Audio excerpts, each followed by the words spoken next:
Oi, pessoal, tudo bem? Nossa aula de hoje é sobre o gênero literário e é um assunto muito interessante, é um assunto que não vai exigir muito de vocês. Ninguém precisa ficar pegando os textos e vendo se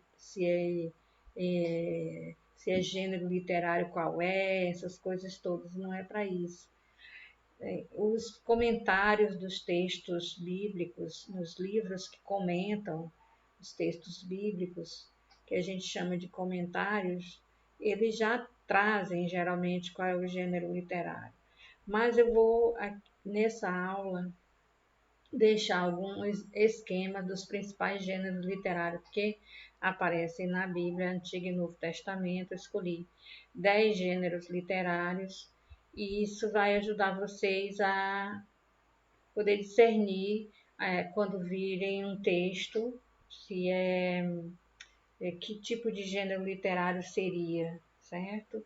E eu ainda teria outros gêneros do Novo Testamento, como os relatos de aparição de anjo, que tem no Antigo e Novo Testamento, mas eu acho que esses aí já são mais fáceis, então eu tratei daqueles que são mais complicados. Também não podemos ver todos os gêneros literários, então eu escolhi 10 que achei que eram fundamentais, que ajudariam vocês na, naquele discernimento, não é? De que quando pegarem um texto bíblico, verem qual é o gênero literário ou não.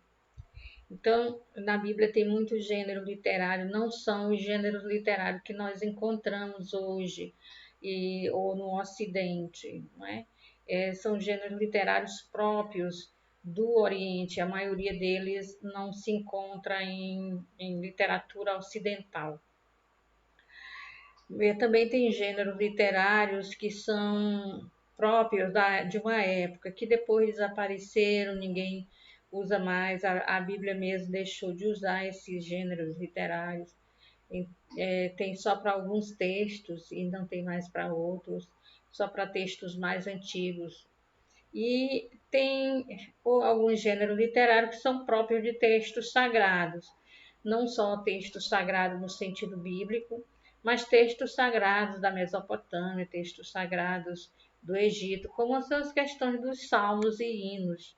Esses aí são um gênero literário muito comum naquele ambiente do Crescente Fértil, que é toda aquela região que, que foi assim palco dos textos bíblicos, dos acontecimentos que a Bíblia narra.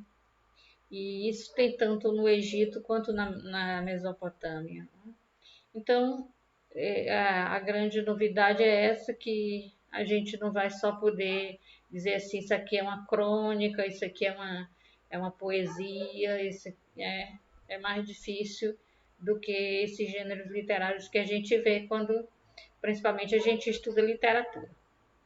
No ensino médio é muito comum a gente ver essa questão de gênero literário. Então, o que seria gênero literário? Eu estou lembrando aqui de uma vez que eu dei aula de introdução à Bíblia e falei de gênero literário. Então, um dos alunos ficou muito chateado comigo, porque disse que agora eu não vou mais poder acreditar nesse texto, acreditar que isso aqui é palavra de Deus, que essa passagem bíblica aqui é uma palavra de Deus, que isso aqui tem acontecido porque é só um gênero literário. E eu fiquei assim muito chocada, porque o gênero literário não quer dizer que o texto não seja profundo, ou que o texto não remeta a um acontecimento histórico, ou que o texto não merece crédito, ou que o texto é uma mentira. O gênero literário, tudo que está escrito na Bíblia está dentro de gêneros literários. Por isso que a gente não pode ver tudo numa aula, a gente teve que escolher. E gênero literário não quer dizer que não exista, ou que você não tenha que dar crédito ao texto bíblico. O gênero literário é como se você recebesse um presente de aniversário e o presente vem dentro de um pacote, uma forma de entregar presente é colocando para valorizar mesmo o presente, você coloca em alguma coisa que envolve o presente, é um papel de presente, é uma caixa enfeitada, depende muito de como você queira entregar o presente. Então, o gênero literário é aquilo que envolve a mensagem, e é exatamente para que a mensagem seja valorizada. Agora, tudo é gênero literário, nada existe, tudo é gênero literário. Essa observação é meio louca, porque o gênero literário quer dizer que é a forma como eu passo a mensagem, não é isso? A forma que foi escolhida pelo autor bíblico de passar a mensagem, como dizem os textos dos documentos, das encíclicas que orientam o estudo bíblico no ambiente católico. É preciso que se preste atenção no gênero literário para poder entender bem a mensagem. E o gênero literário é uma decisão do autor humano. O autor humano escolhe qual é a melhor forma de dizer a mensagem que Deus lhe inspirou. Então, a definição mais ou menos mais simples de gênero literário é que ele é um padrão que se repete em vários tipos de texto. Então, é um padrão que tem a ver com a forma e com o conteúdo. É um padrão na forma de mostrar ou no tipo de coisa que se escreve. Então, você não deve escrever alguma coisa, uma nota de pesar pela morte de alguém com uma linguagem humorística, porque é falta de respeito. Então, o conteúdo obituário, conteúdo de óbito, de morte, não cabe dentro de uma ironia, de um sarcasmo, de uma coisa que seja humorística, porque aí vai ofender as pessoas. Então, quando isso acontece, as pessoas se ofendem e é natural que se ofenda. Então, existem certos conteúdos que tem que ter um jeito de dizer esses conteúdos, não pode se dizer de qualquer forma. E pelo próprio conteúdo já se sabe qual é o gênero literário. Então, por exemplo, esses conteúdos, esse padrão, o gênero literário é um padrão, esse padrão na forma e no conteúdo do escrito que serve para identificar a categoria de texto, isso é chamado de gênero literário. Por exemplo, eu tenho categoria de texto que é poesia, eu tenho categorias de textos que são crônicas, eu tenho categoria de textos que são hinos, eu tenho categoria de texto que são orações, eu tenho categoria de texto que são notícias. E como é que eu percebo essas categorias? Como é que eu identifico essas categorias? Porque elas seguem um padrão, elas seguem um modelo. E esse modelo, esse padrão é o gênero literário. Isso aqui é gênero literário. É um modelo, um padrão que os textos, né, dos diversos autores em diversas épocas vão seguindo. Por exemplo, se a gente for dizer de uma forma bem rasteira, bem simples, se tem rima, é poesia. Então, a forma de dizer a mensagem é em forma de rima. Então, é poesia. A mensagem é dita no padrão poesia. Se apela, por exemplo, para vender ou comprar alguma coisa, não é? Se tem esse conteúdo, a forma é propaganda. Então, já se sabe que se quiser vender ou comprar, fazer trocas, fazer negócios, anunciar que quer comprar coisa ou anunciar que quer vender coisa, tem que seguir o padrão propaganda. Então, esse é um gênero literário. Né? Então, poesia é um gênero literário, propaganda é um gênero literário, etc. Então, a análise do gênero literário, já que a aula é sobre análise do gênero literário, o que é essa análise do gênero literário? Quer identificar o esqueleto que forma o padrão, o esquema padrão. Certo? Então, deve haver algum esqueleto que quando eu olho, eu digo, esse texto aqui está no gênero literário crônica. Deve ter existe o padrão e o padrão tem um esquema, né? Então, o gênero literário eles tem um esqueleto que faz com que eu identifique as categorias. Então, vamos fazer aqui para ficar mais fácil. Temos um texto bíblico bastante conhecido, que é o Êxodo 2, de 15 a 22. Já foi trabalhado algumas vezes, não é? Então, Moisés fugiu da presença do faraó e foi morar na terra de Madian, e sentou-se junto a um poço.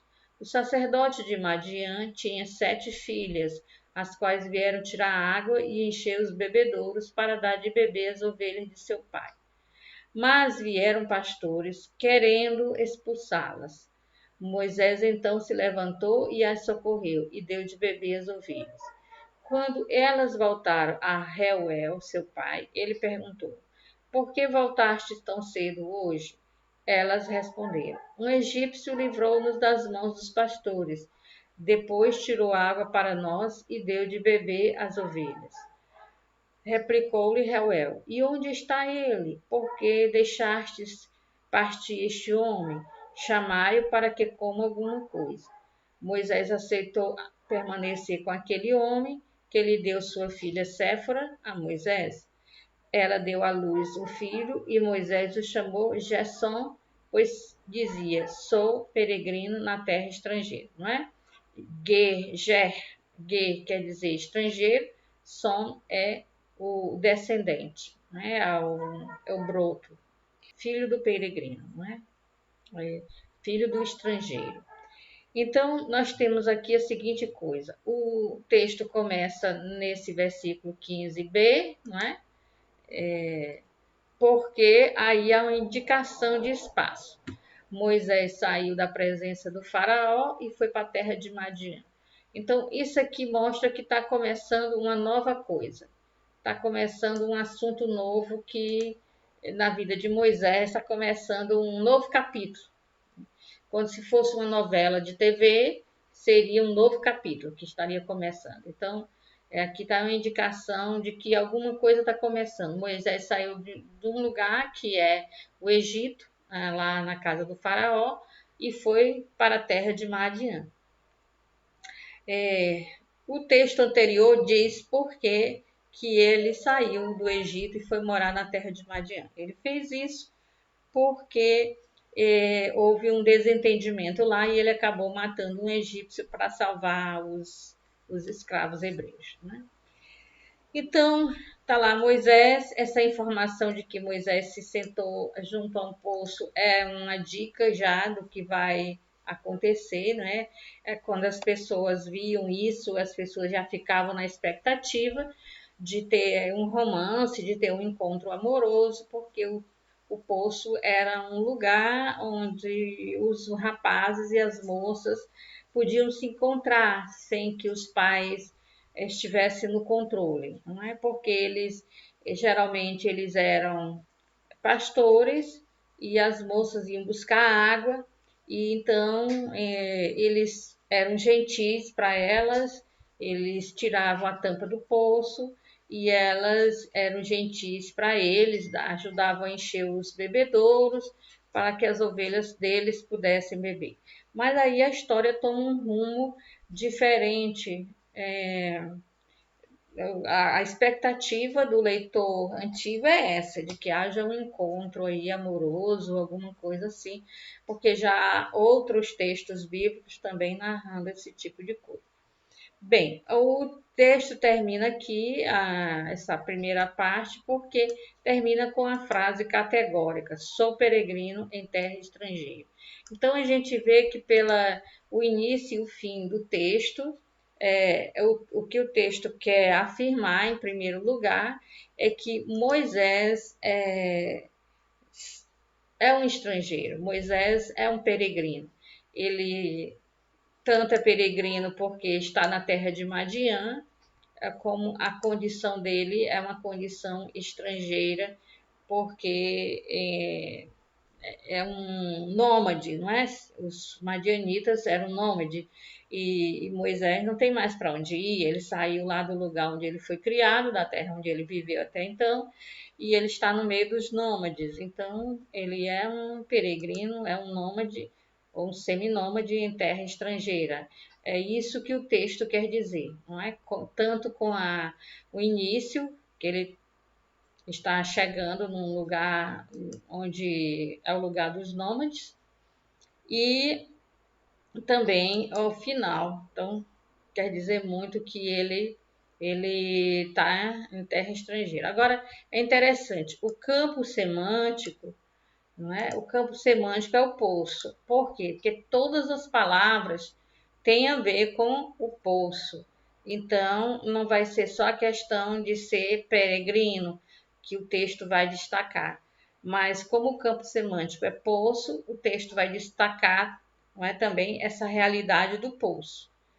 Então, o tema ele é estrangeiro, que é o tema que o texto está tratando, e o principal desse texto, dele ser estrangeiro, é esse encontro aqui, esse encontro junto ao poço aí, vai ser decisivo para essa realidade dele de estrangeiro. Então, como é que eu sei que o campo semântico é poço? É porque tudo aqui gira em torno do poço. Olha, tirar a água tem a ver com poço, encher os bebedouros tem a ver com o poço, não é? Dar de beber às ovelhas tem a ver com o poço. Tudo tem a ver com o poço. Aí vem os pastores, não deixam elas darem de beber às ovelhas, aí Moisés deu de beber às ovelhas, não é? Então aí tudo gira em torno do poço. O campo semântico, todas as palavras têm a ver com a palavra poço. É a água, é a necessidade da água, são os pastores. Até na hora que ela vai contar, ele diz que ele tirou água para elas, mesmo quando eles não estão mais, elas não estão mais lá no poço, mesmo quando elas estão contando a história, elas ainda falam no poço, não é em tirar água e ir no poço. Então, o campo semântico é esse, poço. É esse tema aí que vai tratar Moisés como estrangeiro, não é? Moisés na terra de Madian é estrangeiro, e essa realidade de estrangeiro vai ser mais notada, vai ser mais fixada por esse tema do poço. Então, se a gente for pegar um esquema, uma estrutura para esse texto, nós teríamos as diversas partes assim organizadas. Então, Moisés chega a um poço em Madian, na terra de Madian, que é ali nas proximidades do Sinai, né, na península do Sinai.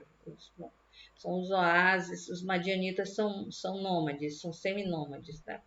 Então, o texto começa com Moisés chegando a um poço lá na terra de Madian. E o texto termina com Moisés dizendo que é estrangeiro na terra de Madian. Essas duas sentenças, elas são como um espelho uma da outra. Por isso, uma é a outra é a linha. Então, as mulheres chegam ao poço e elas vêm com as ovelhas, porque na família delas não existem os homens, são só mulheres. O Reuel, que é o nome do homem que está aí, ele tem 7 filhas, ele não tem filhos, então são elas que cuidam das ovelhas.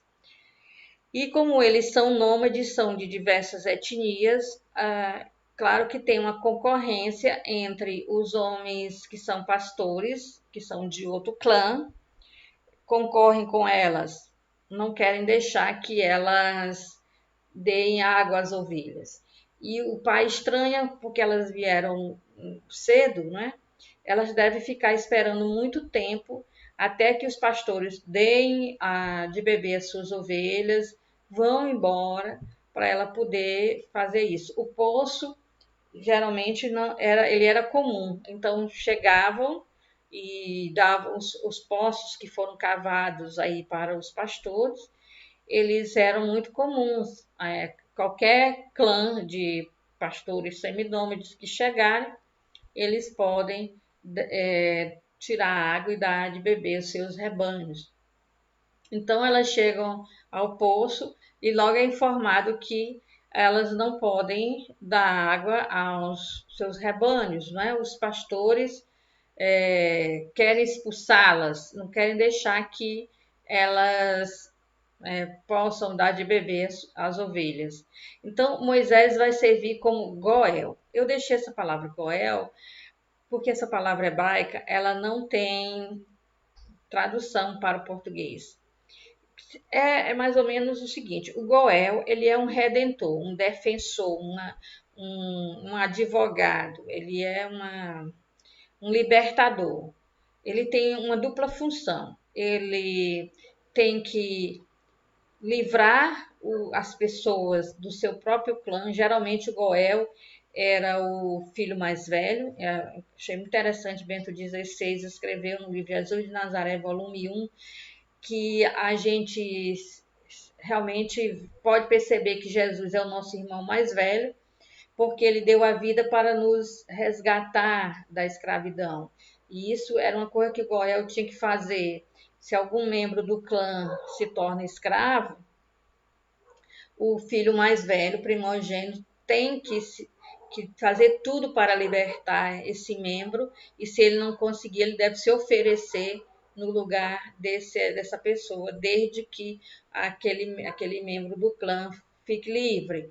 Então, que foi isso que Jesus fez, por isso Jesus pode ser chamado de Redentor, porque ele é o primogênito, é o irmão mais velho que se ofereceu para nos resgatar quando estávamos presos. Então, o Goel tem que defender os membros do clã.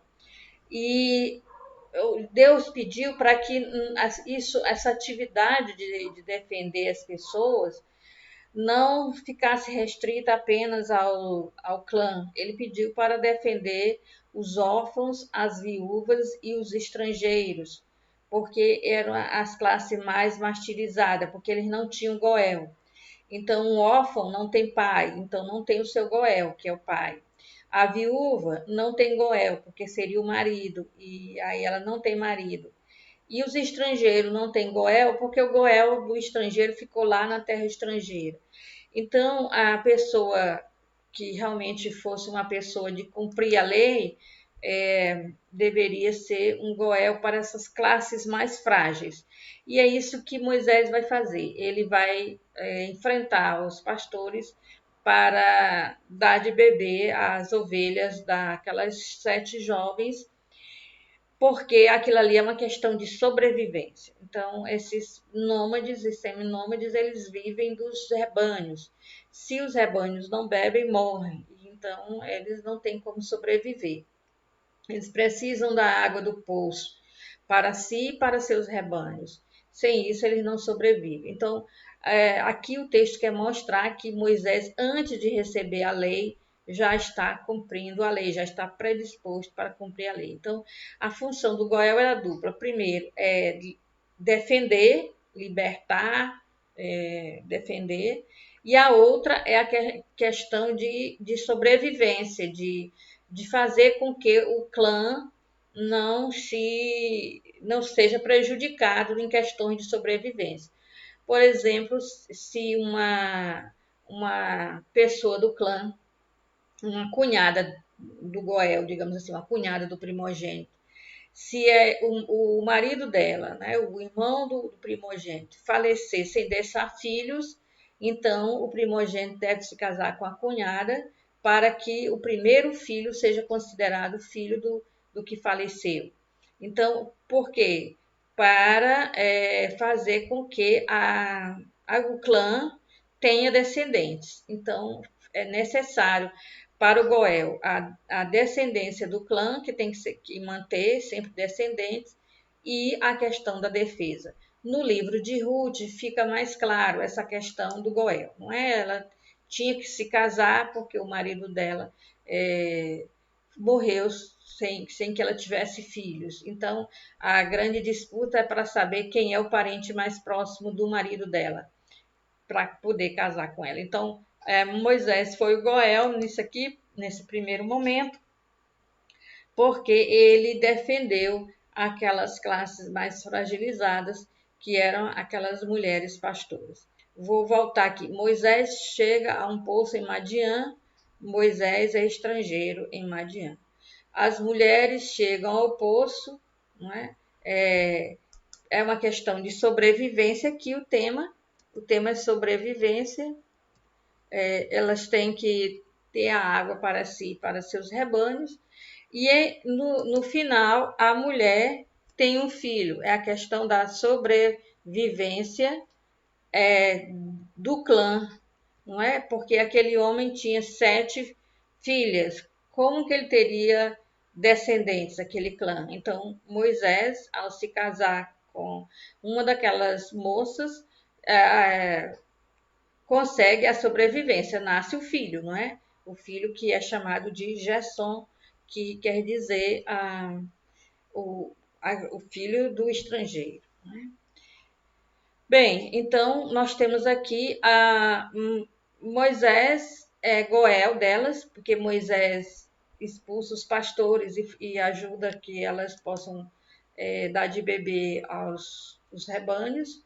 E Moisés aqui é Goel quando ele aceita se casar com uma daquelas moças para que aquele clã pudesse ter descendentes. Então, aqui ele cumpriu a dupla função de Goel. Primeiro, a defesa, não é? Essa função de defesa, e aí essa função aqui da descendência. Então, isso está em paralelo. Aí temos a palavra do pai para com as filhas, dizendo, por que vocês chegaram cedo e tal, tal, tal. E nós temos depois a palavra do pai, que também vai dizer aqui onde ele está, por que deixaste partir esse homem? Então, temos a segunda vez as palavras do pai, tem a palavra do pai perguntando por que chegaram cedo, ela fala, e tem a palavra do pai dizendo, vai chamar esse homem, não é? Então, o centro desse texto é as palavras da mulher. Por incrível que pareça, o texto quer chamar atenção para o que ela disse. E o porquê que o texto quer chamar atenção para o que ela disse? Porque o conteúdo do que ela diz é importante. Ela diz o seguinte: elas responderam, um egípcio, veja, Moisés é identificado como egípcio. Tá? Um egípcio livrou-nos das mãos dos pastores, depois tirou água para nós e deu de beber às ovelhas. Essa informação aqui é fundamental, porque a partir daqui nunca mais o Moisés vai ser identificado como egípcio. A partir daqui ele rompeu com aquele passado de membro da corte do faraó, que sempre foi tratado como um egípcio, se veste como um egípcio, age como um egípcio. As vestes são uma forma de identificar as etnias e elas sabem, sem precisar contar toda a história dele, que ele é um egípcio. Então, essa palavra aqui é importante porque ela diz da identidade de Moisés, que está sendo aqui o herói do texto. Não é? Então, a identidade de Moisés, conforme as palavras da mulher, é um egípcio. O que é de se admirar, porque o egípcio não iria fazer esse tipo de coisa, não é? De libertá-las. Moisés é um egípcio. E no final nós temos a identidade nova de Moisés, que não é mais a identidade de ser um egípcio, mas de ser um estrangeiro. A partir daí ele vai ser um peregrino em terra estrangeira. Não é mais identificado como um membro do povo do Egito. Então essa palavra dela é muito importante. A partir daqui começa um novo ciclo na vida de Moisés, em que ele realmente se torna um estrangeiro, um peregrino sem lugar. É uma história bonita. Qual seria o gênero literário disso aqui, não é? como é que eu vou saber qual é esse gênero literário? Como que eu sei? Então vamos lá.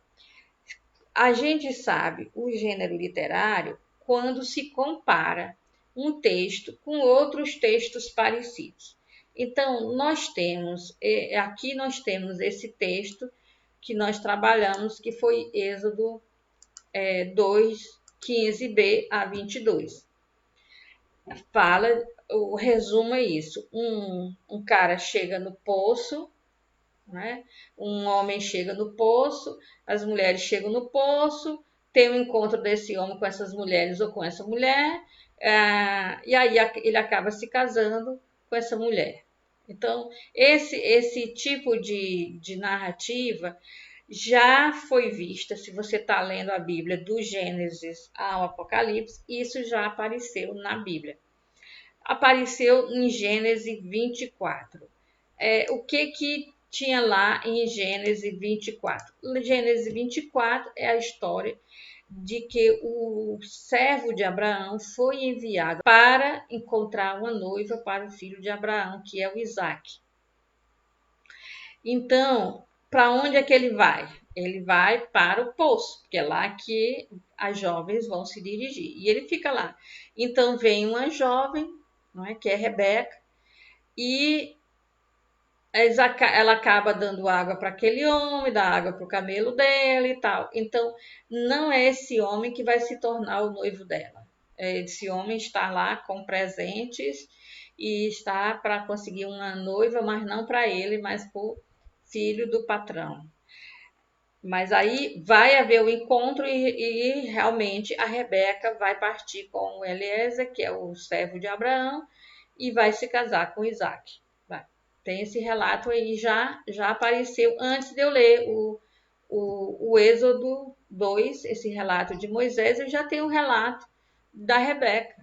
E eu já tenho o relato, outro relato, que é o relato de Gênesis 29, que é o encontro de Jacó com Raquel. Então, Jacó está fugindo do irmão dele, vai até o poço, lá na terra lá de Labão, que é o seu parente, lá ele não conhece ninguém. Chega uma jovem muito bonita, que é Raquel, eles conversam, tá? Vai para a casa do pai da Raquel e eles acabam se casando. Então você está vendo que esse padrão está se repetindo. E vamos deixar em suspenso aqui o Evangelho de João, porque tem um encontro de Jesus com uma mulher, a mulher da Samaria, junto ao poço. Vamos deixar suspenso aí. Será que isso aqui eu posso identificar o gênero literário? Porque se eu identifico o gênero literário, eu posso ver se esse padrão se repete. Parece que o padrão se repete. Um poço, um homem, uma mulher e os dois se casam. Então, vamos ver isso aqui, como é que a gente pode olhar para esses elementos. Isso aqui eu quero dizer mais uma vez para vocês, vocês não vão precisar fazer nada disso. Vocês vão ter aqui os esquemas, o esqueleto dos principais gêneros literários, e depois vocês só fazem comparar para ver se o texto segue aquele padrão ou não segue. Então, vamos ver aqui todos os textos que têm encontro de homem com mulher na beira do poço, inclusive o Evangelho de João. Então, que elementos a gente percebe? O homem chega primeiro ao poço. Em todos eles, não é? Em Êxodo 2, em Gênesis 24, em Gênesis 29 e em João 4, o homem chega primeiro ao poço. Depois, a mulher chega para tirar a água. No caso do Êxodo, elas chegam para dar de beber aos rebanhos. Né? Não tem nada a ter uma variação. As histórias não são reprises, elas são apenas seguem um padrão. Tá? Então, tá aí. Os dois conversam. Aqui, nesse, nós não temos, certo? Aqui nós não temos a conversa dos dois, o entendimento deles. Nos outros todos nós temos. Nesse de Êxodo nós não temos. Alguém tira a água do poço, oferece água para os rebanhos, oferece água para as pessoas. Nesse texto de Êxodo, quem tirou foi ele. Nos outros textos que estão lá no Antigo Testamento, ela é que tira a água do poço e dá para ele. No Novo Testamento também é ele que dá água. Não diga que foi a mulher samaritana, porque senão eu vou dizer que você não leu direito. Ele pede a água para ela, eles entram num diálogo, ela não dá água para ele e ele diz que tem uma água para dar para ela. E aí ela pede a água para ele, não é? Essa água viva que ele tem. Então, quem dá a água é ele. Né? Então, ela volta para casa e conta sobre ele. Todos dizem isso. No caso da mulher samaritana, ela não volta para a casa dela, ela vai para a cidade e conta para todo mundo lá na cidade de Samaria. Ele é convidado para ir para a casa dela, todos. Aqui no caso do Evangelho de João, ele é convidado pelos samaritanos a permanecer na cidade. E ele se casa. É claro que Jesus não casou com aquela mulher da Samaria, mas a mulher na Samaria, ela representa a Samaria, a região da Samaria.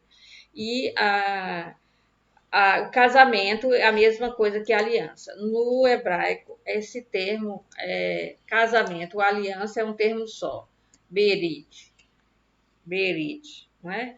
Casamento ou aliança. E aqui houve realmente a aliança entre Jesus e os samaritanos. Os samaritanos estavam afastados da aliança quando eles se miscigenaram e com outros povos e eles cometeram o sincretismo e a religião deles ficou muito bagunçada. Então, você vê que essas histórias seguem um padrão muito simples. É exatamente esse padrão aqui é o que mostra o gênero literário.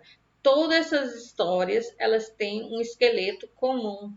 Essas 4 histórias aqui. E existem outras histórias no Oriente que tem esse mesmo padrão, não é só as histórias bíblicas do Antigo e do Novo Testamento. Esse padrão ele é comum, não é?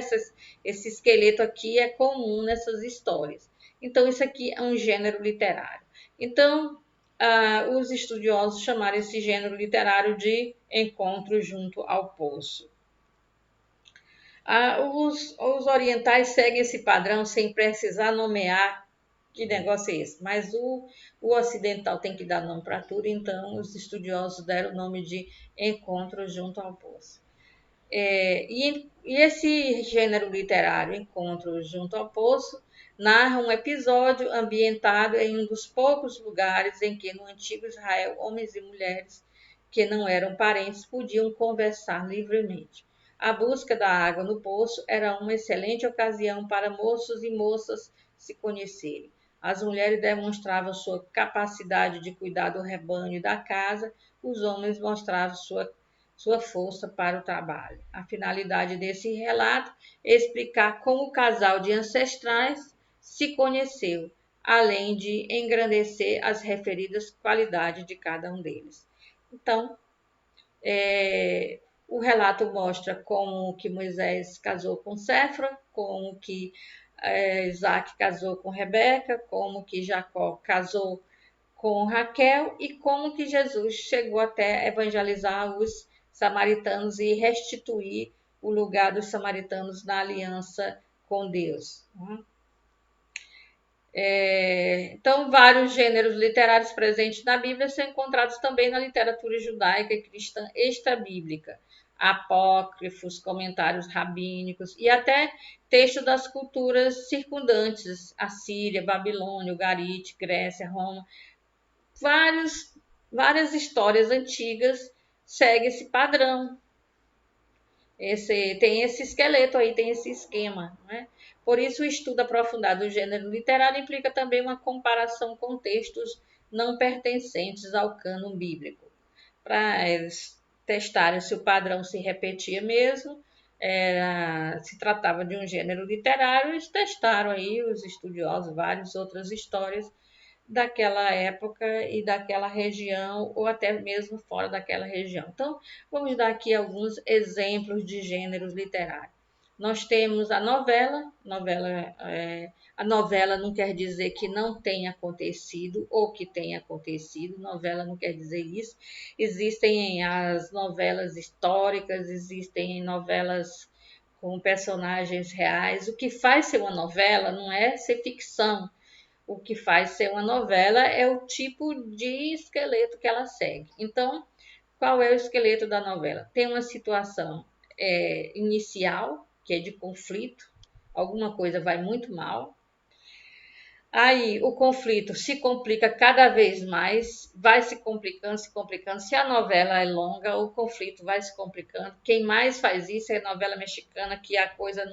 Ai, coitada da personagem principal, sofre, Maria do Bairro, sei que chora, se descabela, se desespera, dá tudo errado, até que vem a solução. Na hora que chega a resolução do conflito, se esvanece as complicações todas e no final tudo ficou bem. Quer dizer, você passa a novela, você passa o tempo todo vendo a coisa se complicar para no finalzinho dar tudo certo. Então, quais são os exemplos de novela bíblica? Ruth, a história de José. A José não é, você vê o José é o filho mais novo. Os irmãos o odeiam porque tem inveja dele, porque o pai gosta mais dele do que deles. Pegam o José, jogam dentro de uma cisterna. Então, primeiro ele sofre porque os irmãos não gostam dele. Depois, os irmãos colocam o José dentro de uma cisterna que está seca. Ele fica lá gritando e eles não estão nem aí para ele. Depois passa uma caravana e eles vendem José como escravo. Complicou mais ainda, já mais do que a cisterna, né? Complicou. Aí ele vai vendido lá no Egito. Chega lá, ele é vendido para ser o responsável por tudo que acontece, a administração na casa do empregado do faraó, do Putifar, né? Aí a mulher do Putifar se apaixona por ele, fica sediando o cara. O cara não quer essa mulher, não quer o José, não quer essa mulher. Aí a mulher inventa, faz uma armadilha, inventa que o José tentou seduzi-la. O Putifar coloca o José na cadeia. Agora ele é escravo, estrangeiro e preso, não é? Você está vendo? As coisas vão se complicando cada vez mais. Tá? Então, ele vai descendo uma coisa assim até chegar ao máximo de sofrimento. As complicações vão sendo cada vez mais. Interpreta sonho lá na cadeia, depois o faraó tem um sonho, ele vai resolver o sonho do faraó e se torna o, o primeiro-ministro do faraó, Chicar, e ficam felizes para sempre. Então, isso aí é novela. Tobias também, não é? Tudo vai acontecendo de ruim com Tobias, é tão bom que vai acontecendo tudo até ficar cego, ele fica. No final, tudo dá certinho. Então, novela tem sim na Bíblia, novela não é uma coisa de televisão. A novela existia muito antes de existir televisão. Minha mãe mesmo via novela no rádio, não é? E não deixava a gente brincar, não deixava a gente, tinha que brincar longe, ninguém podia atrapalhar de jeito nenhum, que ela tinha que prestar atenção, porque era no rádio, tinha que ouvir tudo. Tinha novela, né, escrita, novela, fotonovela em revista, e não tem nada a ter novela na Bíblia, não, um gênero literário como outro qualquer. Tem a saga, né, que a saga é um gênero literário muito engraçado, né? Então a saga é cheia de coisas extraordinárias. Então nós temos aí, a saga não tem um esquema próprio, não é? Mas ela, o comum dela é essa coisa extraordinária. Então, vamos ler aqui para a gente deixar mais fixado. A Bíblia não contém narrativas mitológicas, porque a fé israelita expurgou os elementos fundamentais para tais relatos, o politeísmo e a magia. No entanto, conservou a índole de narrar miticamente as façanhas de um herói ou fatos extraordinários ligados a um lugar. No livro do Eduardo Ares, A Bíblia Sem Mito, ele faz uma diferença entre saga e epopeia. Ele diz que saga é para herói, é para pessoa. E epopeia é em relação a um povo, a um lugar, uma coisa assim, né? Mas aqui os outros autores que eu li, como o Cássio Murilo, né, coloca tudo na categoria saga. Então, chama-se saga por causa do alemão sagen, que quer dizer falar, narrar. Então, são as gestas, ou seja, as façanhas, não é? De um ancestral. As gestas de um ancestral muito mocinho bonito explicam desde o passado acontecimentos e comportamentos do presente. Por isso, as sagas normalmente têm uma finalidade etiológica. O que é etiológico? É explicar a causa. Aitios, que deu a palavra etio, significa a causa, a origem. Então, quer explicar a origem dos nomes, a origem dos lugares, dos costumes. E não há um esquema fixo, como nós vimos na novela. O que há é um estilo geral. Por exemplo, a destruição de Sodoma e Gomorra é uma saga. Não é? Isso aqui, a destruição de Sodoma e Gomorra, ela não é baseada na destruição de duas cidades. Ela é baseada numa lenda que tenta explicar por que aquele lugar é cheio de enxofre, é cheio de sal, é cheio de, de fogo no ar, não é? Tem tanto enxofre que pega fogo assim com facilidade. Então, isso aqui é uma narração fictícia que quer explicar coisas a respeito do lugar. Quer explicar a esterilidade do Mar Morto e a formação geológica de salitre da região. Né? Então, a prova de fé de Abraão, o sacrifício de Isaac, explicar por que Israel não pratica sacrifícios humanos, e assim vai. Então, essas coisas bem extraordinárias, não é? São sagas.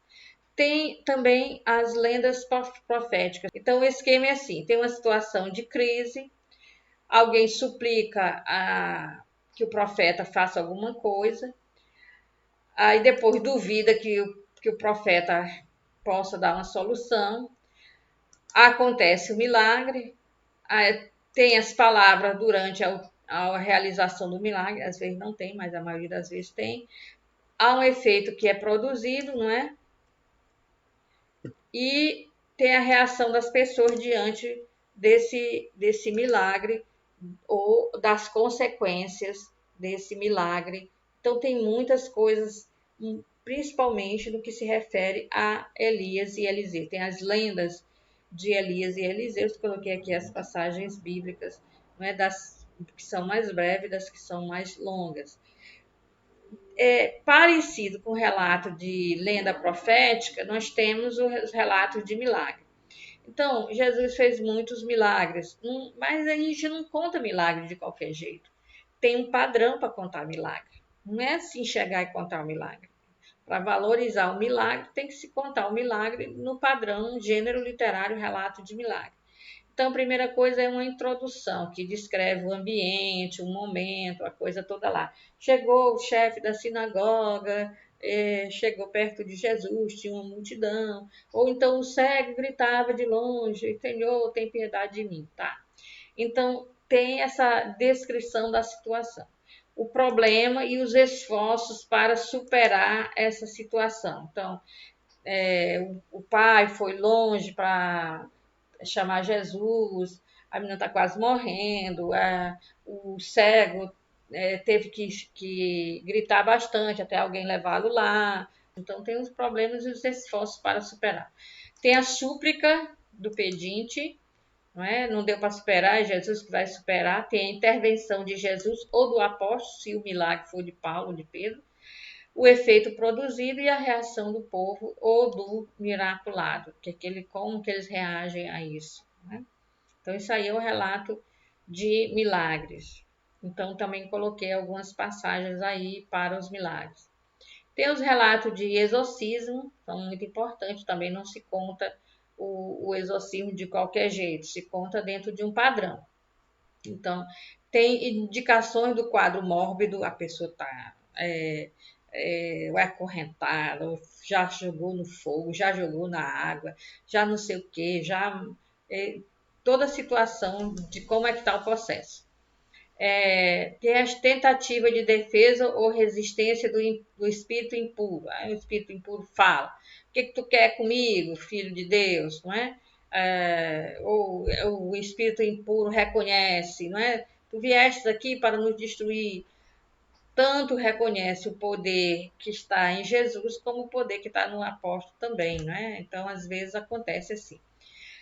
Aí, esse aqui nem sempre acontece, que é a pergunta pelo nome do demônio ou do espírito lá. Mas nem sempre se pergunta, mas algumas vezes se pergunta. Esse passo aqui, às vezes acontece, às vezes não acontece. Tem uma palavra autoritativa de Jesus, que expulsa, não é? Ou faz o exorcismo. Tem a saída do demônio ou da entidade mediante demonstração de seus poderes. Ou ele grita, ou ele joga a pessoa no chão, faz alguma coisa. E o êxito do exorcismo, a reação dos espectadores. Então, coloquei aqui 2 exemplos de exorcismo, existem muitos exorcismos, no Evangelho de Marcos é o que tem mais exorcismo. Então, nós temos uma coisa facinha aqui, que é o relato de vocação, que também tem aí tudo isso. Nesses relatos de vocação, nem às vezes o vocacionado não vai objetar, dizer assim, não vai dar certo para te seguir, não é? Nem sempre essas que acontecem, a objeção do vocacionado e a resposta de quem chama, né? Às vezes nos profetas tem, olha, sou apenas uma criança, eu não sou muito jovem, não dá para ir não. Nem sempre isso aqui tem, mas em alguns casos tem. Então está aí. Temos a parábola jurídica. A parábola jurídica é bastante interessante, está dentro dos livros proféticos, não é? É um julgamento, está a maioria dentro dos profetas, dita por um profeta. E essa parábola jurídica ela acontece principalmente na presença dos reis, e elas servem para enganar os reis, né? Então, ou a autoridade. Então, fazer a autoridade revelar o seu próprio pecado, né? Então, uma coisa que aconteceu, que ficou muito famosa, é Davi, né? Que tem uma relação com Betsabé, que é a mulher casada, depois ela fica grávida e ele dá um jeito para o marido ser morto na guerra. Então o profeta vai até Davi e começa uma parábola e o Davi acaba se entregando. Então tem a pré-história, no caso de Davi, a pré-história foi o que ele fez, o pecado dele. O profeta vai ao encontro da pessoa, né, de Davi, para questionar. Aí ele conta uma parábola, que na parábola tem uma acusação a Davi, mas a acusação está velada, ele não percebe, ele conta a parábola de uma ovelha. E aí, depois que ele contou a parábola da ovelha, ele pergunta a Davi: o que é que você acha do homem que pegou a ovelha do pobrezinho? Eu acho que esse homem merece morrer.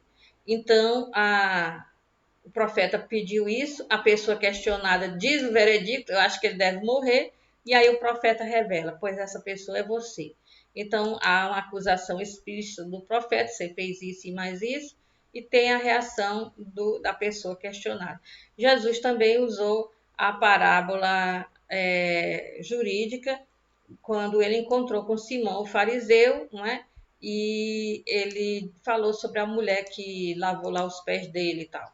Ele contou a parábola e aí o fariseu se perdeu na história e acabou que isso revelou que a parábola se tratava do fariseu mesmo. Temos o litígio sagrado, que é o Uribe, também é próprio dos profetas, não é? É um julgamento, não é? É um julgamento do povo de Deus no seu litígio com Deus. Então, o profeta convoca um tribunal, convoca as testemunhas. Na realidade, as testemunhas são as montanhas, são as nuvens, são a criação. A criação são as testemunhas, que a criação testemunha o amor de Deus e a fidelidade de Deus para o seu povo, né? Ele faz uma acusação, a acusação de que o povo traiu o marido, né, que é Deus. Tem uma proposta de conciliação e tem a sentença. Então, isso acontece muito nos profetas.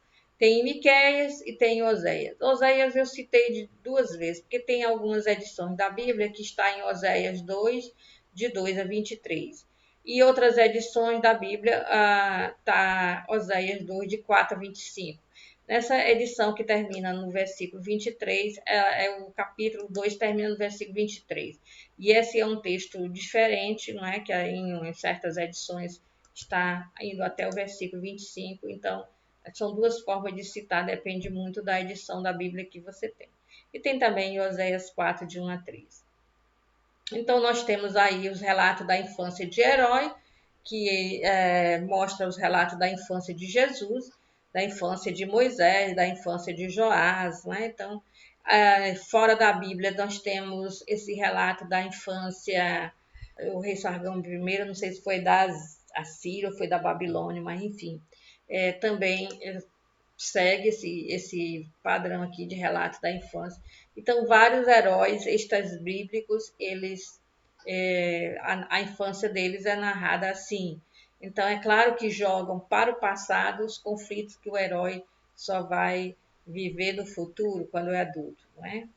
E temos o relato de ascensão, que também vai aparecer em alguma literatura apócrifa, e vai aparecer a ascensão de Jesus também, vai ser dentro desse tipo de relato aqui.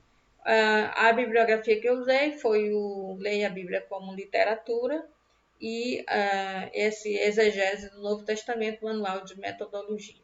Então, aí vocês têm 10 gêneros literários para vocês verem se o texto de que gênero literário é. Eu dou uma dica, vocês poderiam pegar o relato da mulher Ciro Fenícia e ver se trata de um gênero literário exorcismo. Até que ponto é um gênero literário exorcismo, se adequa ao gênero literário exorcismo. Ou se é outro tipo de gênero literário que tem um exorcismo, mas não é gênero literário exorcismo. Porque é para vocês fazerem esse exercício, né? Para ver se é ou se não é. Para não ficar dizendo, o principal naquele relato da mulher Ciro Fenícia foi que Jesus expulsou o demônio da filhinha dela. Será? É isso que é principal? É um gênero literário exorcismo? Ou não? É só uma ideia aí para vocês testarem aí, depois a gente conversar, tá bom? Fica com Deus.